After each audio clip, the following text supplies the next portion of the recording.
خاموشی کیا ہے؟ خاموشی کے فوائد و ثمرات کیا ہیں؟ شخصیت سازی میں خاموشی کا کردار کیا ہے؟ خاموشی کی کتنی کو امپورٹنس ہے؟ السلام علیکم ورحمۃ اللہ ناظرین، میں حافظ جنید کھٹانا اور آپ دیکھ رہے ہیں میرا یوٹیوب چینل۔ آج انتہائی اہم ٹاپک کے ساتھ آپ کی خدمت میں حاضر ہوا ہوں۔ خاموشی ظرف پیدا کر سمندر کی طرح، ظرف پیدا کر سمندر کی طرح، خاموشیاں وسعتیں تنہائیاں۔ نبی کائنات صلی اللہ علیہ وسلم نے ارشاد فرمایا، جو بندہ اللہ اور آخرت پہ ایمان رکھتا ہے اسے چاہیے کہ حق بات کرے یا خاموشی اختیار کرے۔ نبی کائنات صلی اللہ علیہ وسلم نے جب اعلان نبوت فرمایا تو مکہ کے مشرکین نے میرے نبی پہ ظلم و ستم کی انتہا کر دی۔ اس سارے ظلم کو میرے پیغمبر صلی اللہ علیہ وسلم نے انتہائی صبر کے ساتھ اور انتہائی خاموشی کے ساتھ برداشت کیا۔ نبی علیہ السلام کا صبر اور نبی علیہ السلام کی خاموشی بعض لوگوں کے لیے ذریعہ ہدایت بن گئی۔ ابو بکر صدیق رضی اللہ عنہ، نبی علیہ الصلوۃ والسلام اور ابو بکر صدیق رضی اللہ عنہ دونوں اکٹھے ہیں۔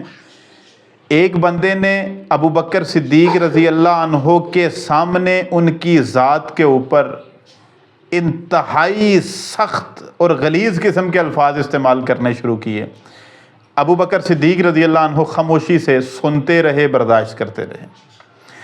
جب وہ حد سے مزید تجاوز کر گیا تو ابو بکر صدیق رضی اللہ عنہ نے اپنی طرف سے کچھ نہیں کہا، اسی کے الفاظ اسی کی طرف لوٹائے، یعنی اپنی خاموشی، ان کا جو سکوت تھا وہ ٹوٹ گیا۔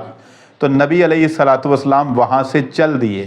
عرض کی، فدا کا امی و ابی یا رسول اللہ، میرے ماں باپ آپ کے جوتوں پہ قربان، آپ دیکھ رہے ہیں میرے ساتھ کیسے بدتمیزی سے پیش آ رہا ہے، اور ابھی میں نے اس کا آنسر کیا ہے، اپنی طرف سے کچھ نہیں کہا، تو آپ جو ہے نا وہ چل دیے ہیں۔ نبی علیہ السلام نے فرمایا، ایک فرشتہ اللہ نے مقرر کیا تھا، جب تلک وہ تیرے ساتھ بدتمیزی کے ساتھ پیش آ رہا تھا فرشتہ اس کا جواب دے رہا تھا، لیکن جب آپ نے خود جواب دینا شروع کیا تو فرشتے نے وہاں سے جانے کو ہی بہتر سمجھا، فرشتہ وہاں سے چلا گیا۔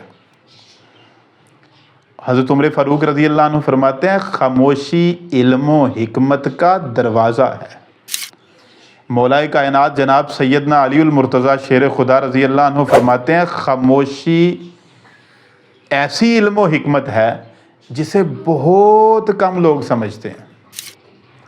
خاموشی کتنی امپورٹنٹ چیز ہے، جب اگر ہم پارہ نمبر 16 کا مطالعہ کریں، سورہ مریم پڑھیں، تو ماں مریم سلام اللہ علیہا کے ہاں جب حضرت عیسیٰ علیہ السلام کی پیدائش ہوئی تو بڑی پریشان تھیں، کیونکہ کسی بشر نے تو انہیں ٹچ بھی نہیں کیا تھا، اور اللہ رب العزت نے ان کے ہاں بیٹا پیدا کر دیا۔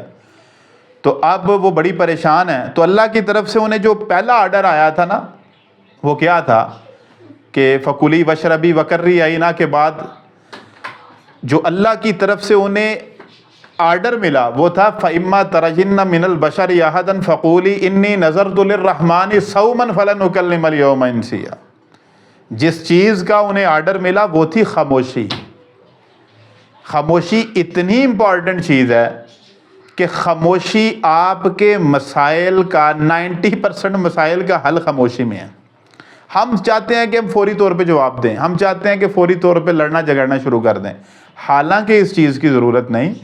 ہمارے 90% مسائل صرف خاموشی سے حل ہو جاتے ہیں۔ اگر آج آپ کے ساتھ میرے ساتھ کوئی بندہ بدتمیزی سے پیش آتا ہے، ہم صرف یہ سوچیں، ہم اسے یہ کہیں کہ بھائی جان آپ کو اس بات کا جواب جو ہے نا وہ میں انشاءاللہ تعالیٰ اگلے ویک میں دوں گا، تو آپ فیل کریں گے گھر جا کے، جب ٹھنڈے مزاج سے ٹھنڈے ہو کے آپ بیٹھیں گے، ٹھنڈے انداز سے سوچیں گے، غور و فکر کریں گے، تو 80% 90% کچھ چیزیں ایسی ہوں گی جن کے جواب دینے کی ضرورت ہی آپ محسوس نہیں کریں گے۔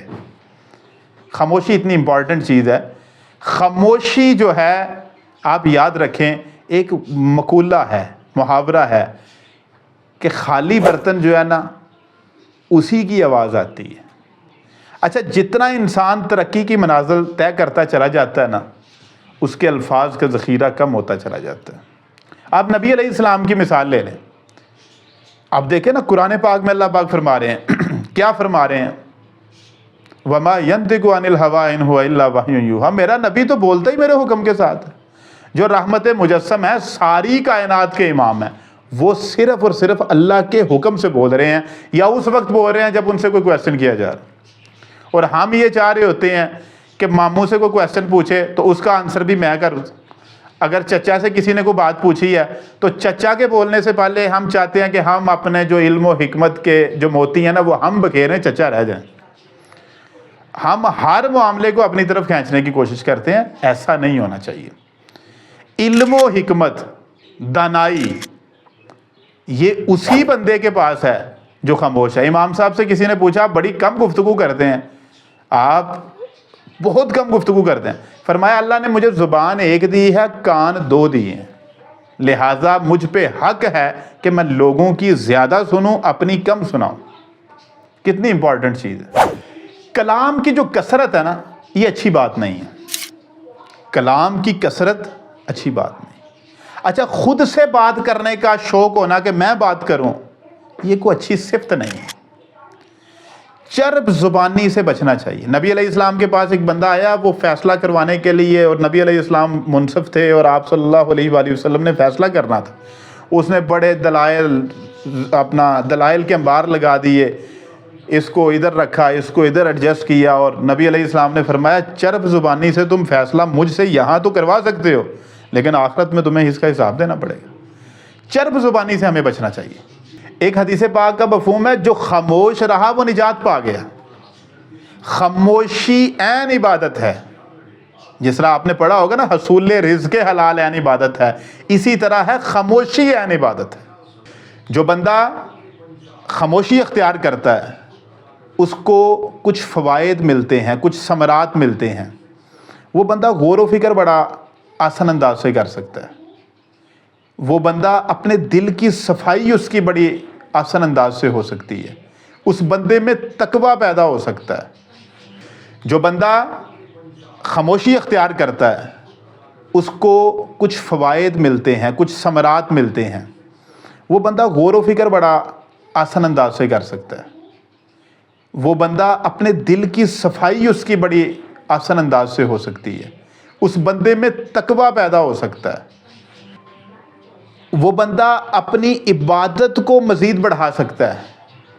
جو بندہ خاموشی اختیار کرتا ہے اس کی عبادت میں اضافہ ہو جاتا ہے، وہ آخرت کی تیاری بڑے بہتر انداز سے کر سکتا ہے۔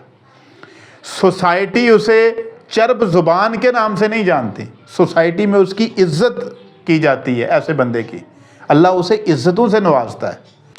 یہ 7 ثمرات میں نے آپ کے ساتھ ڈسکس کیے ہیں، 7 فوائد آپ کے ساتھ ڈسکس کیے ہیں جو خاموشی سے ہم حاصل کر سکتے ہیں۔ ناظرین، اللہ رب العزت سے دعا ہے اللہ پاک مجھے اور آپ کو ایمان اور صحت کی بہترین حالت پہ رکھے۔ بہت شکریہ۔ آپ کی دعاؤں کا طالب حافظ جنید کھٹانہ۔ فی امان اللہ، والسلام۔